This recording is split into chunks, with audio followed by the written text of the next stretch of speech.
Okay, अस्सलाम वालेकुम and good morning. Sunday का दिन है, छुट्टी है आज। मौसम नेक्स्ट लेवल मौसम है, समर चल रहा है। एंड बेसिकली आज का टॉपिक है I want to discuss the student visa and from start to end total जो प्रोसेस है, process how it works. So let's start.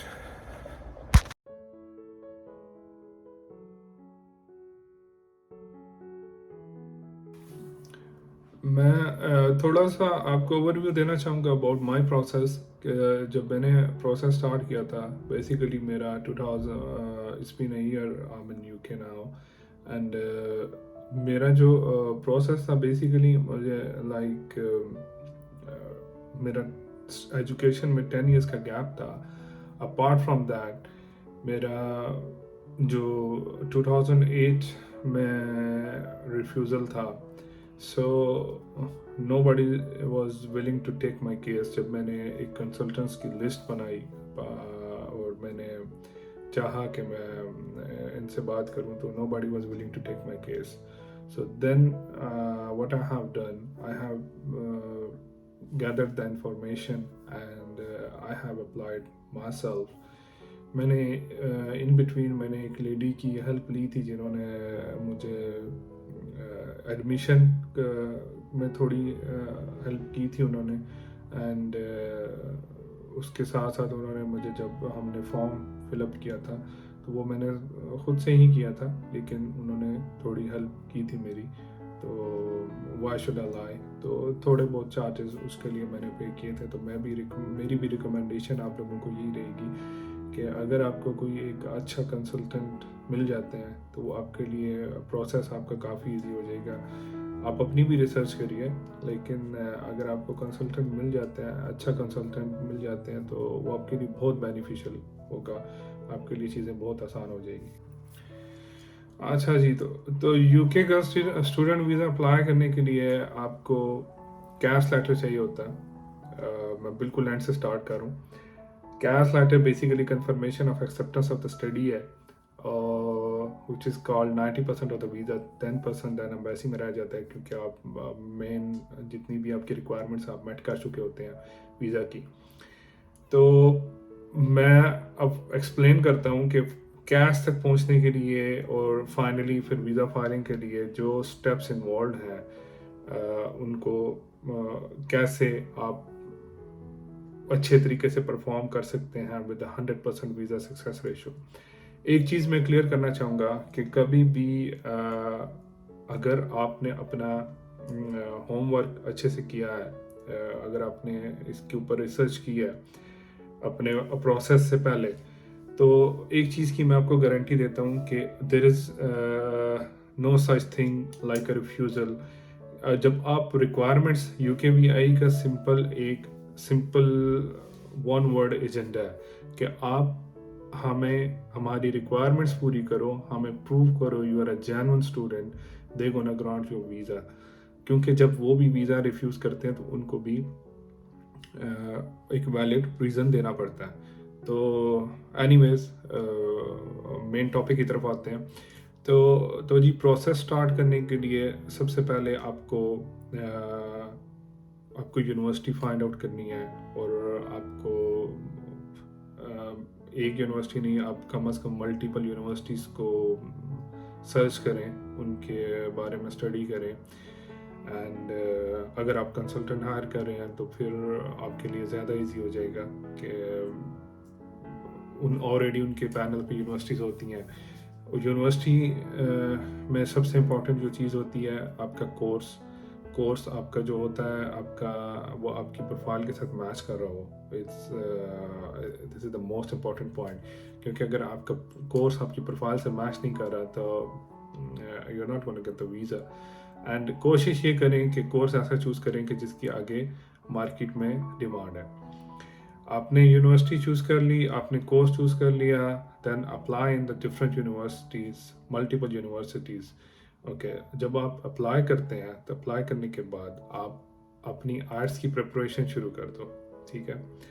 जब आर्ट्स की प्रिपरेशन शुरू कर दो, क्योंकि obviously you have to prove that you are eligible and you have the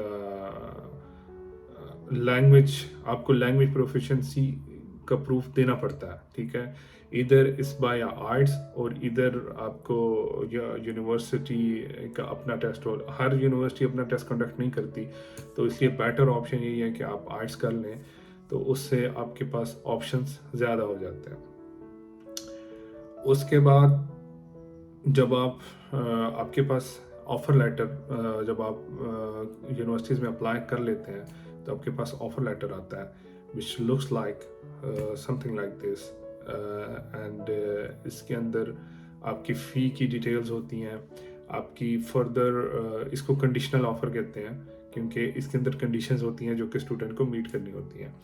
तो अब जैसा कि इसके अंदर फ़ीस की रिक्वायरमेंट है, और इसके बाद इसके अंदर इंग्लिश लैंग्वेज की रिक्वायरमेंट है, फिर credibility interview is the most important one. Okay, अब फाइनली जब आपने ऑफ़र रिसीव कर लिया है, इन द मीन टाइम आपकी आर्ट्स की प्रिपरेशन, और अगर चाहे यूनिवर्सिटी टेस्ट है तो सेम, दोनों का फॉर्मेट सेम है इधर वे। तो अगर आप वो का आर्ट्स आपका हो चुका हुआ है, ठीक है, तो आप वो सबमिट करेंगे। मैं बैंक स्टेटमेंट के बारे में मेंशन करना चाहूँगा कि आप अपनी बैंक स्टेटमेंट स्टार्ट करिए, लाइक जब आपका आर्ट्स कंप्लीट हो गया है तो राइट आफ्टर दैट आप अपनी बैंक स्टेटमेंट स्टार्ट कर दीजिए, क्योंकि नाउ आप यू आर हेडिंग लाइक आपकी चीज़ें क्लोज होने को जा रही हैं। तो उसके बाद आपकी क्रेडिबिलिटी इंटरव्यू की डेट बुक होगी। क्रेडिबिलिटी इंटरव्यू उसको आप अच्छे से प्रिपेयर करें। क्रेडिबिलिटी इंटरव्यू के लिए मैं एक टिप ये देना चाहूँगा कि एक पूरा स्क्रिप्ट बनाएं उसको, उस पर क्वेश्चंस आपको होपफुली अगर आप कंसल्टेंट के थ्रू करें तो उनके पास पूरा एक प्री मेड स्क्रिप्ट होता है। उस स्क्रिप्ट के ऊपर पूरे क्वेश्चंस हैं, उनके answers according to your course, according to your plan आपके लिखे होते हैं कि जिस पे आपने यूनिवर्सिटी रिप्रेजेंटेटिव को कन्विंस करना होता है। And then go for the credibility interview, and once it's done, you're gonna get the response in like in a couple of weeks or 3 weeks time sometime. इतने टाइम में आ जाता है, very करता है, it depends on university to university. जब आपको response आ गया, hopefully आप जो पास कर जाते हैं क्रेडिबिलिटी इंटरव्यू, देन आपकी लास्ट कंडीशन बचती है, वो है फ़ी पेमेंट। आप फ़ी सबमिट करेंगे। अब फ़ी पेमेंट जो है, फ़ी पेमेंट आपके ऑफ़र के ऊपर होगी, जो कि आपको इनिशियल डिपॉजिट देना होता है, जो कि आपकी फ़र्स्ट इंस्टॉलमेंट। अब जब आपने अपना क्रेडिबिलिटी इंटरव्यू पास कर लिया है, एंड राइट आफ्टर दैट आपने फ़ी पेमेंट भी कर दी है, तो अब आपकी सारी रिक्वायरमेंट्स मेट हो चुकी हैं।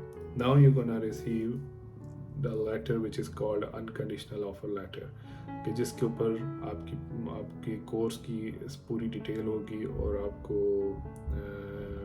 एक मैसेज होगा कंग्रेचुलेशंस का, और पूरी डिटेल होगी कि लाइक यू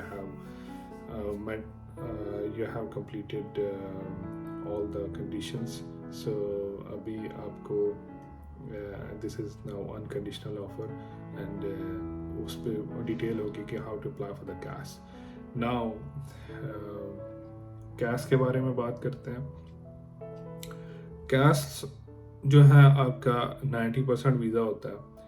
कैश अप्लाई करने के लिए आपको आपकी मैच्योर बैंक स्टेटमेंट चाहिए होती है कंपनी से, ओरिजिनल बैंक स्टेटमेंट, स्टैम्प्ड, सारे पेजेस उसके स्टैम्प्ड एंड साइंड होने चाहिए। उसके साथ साथ आपको मेंटेनेंस लेटर चाहिए होता है, जो कि आपको बैंक से ही मिलेगा ओरिजिनल लेटर हेड पे। And along with that, in the mean time आपने टीबी टेस्ट अपना इस बिटवीन, जैसे ही आपकी कंडीशनल ऑफर आती है तो आप टीबी टेस्ट के अपॉइंटमेंट बुक करके अपना टीबी टेस्ट करवा लें, क्योंकि आपका टीबी टेस्ट भी जाता है कैश के लिए। And plus your documents which you have already submitted, वो समटाइम्स अगेन एक दफ़ा फिर जाते हैं, वो लोग मांग लेते हैं। तो तकरीबन 2 से 3 वीक में आपका कैश आ जाएगा, कैश लेटर। अब once you receive the cash, that is a which is called the confirmation of acceptance of the study, which is the 90% of your visa. Now 10% आपने एम्बेसी को सेटिस्फाई करना है। University ने आपको कह दिया है कि भाई हम आपको स्पॉन्सर कर रहे हैं, आप हमारे लिए एक जेन्युइन स्टूडेंट हैं, आपने हमारी रिक्वायरमेंट्स पूरी मीट कर दी हैं, okay you are welcome aboard. अब आपने ये जो वीज़ा फाइलिंग करनी है, वीज़ा फाइलिंग ऑनलाइन होती है, इसीलिए मैं बार बार कंसल्टेंट का जिक्र इसलिए कर रहा हूँ कि लोगों को इसमें थोड़ा सा प्रॉब्लम होता है। तो इससे बेहतर है कि आप ज़्यादा रिस्क ना लें। टोटल आलमोस्ट 200 पाउंड फ़ी होती है कंसल्टेंट्स की, which is 100 pound before and 100 pound after the process. तो it's a life changing process. तो 200 pound worth nothing, means nothing, मेरा तो ये ओपिनियन है। एंड देन आप वीज़ा फाइल करिए, hopefully you will be granted a visa and then आपको welcome करते हैं यूके में। अगर आपको वीडियो पसंद आई है तो प्लीज़ सब्सक्राइब करें एंड कमेंट करें, बताएं क्वेश्चन आपका जो भी वीज़ा से रिलेटेड जो भी इशू है, जो भी आपका क्वेश्चन है आप बताइए। तो जैसे हो सके, जो हो सके आपकी मदद करेंगे। Thank you very much.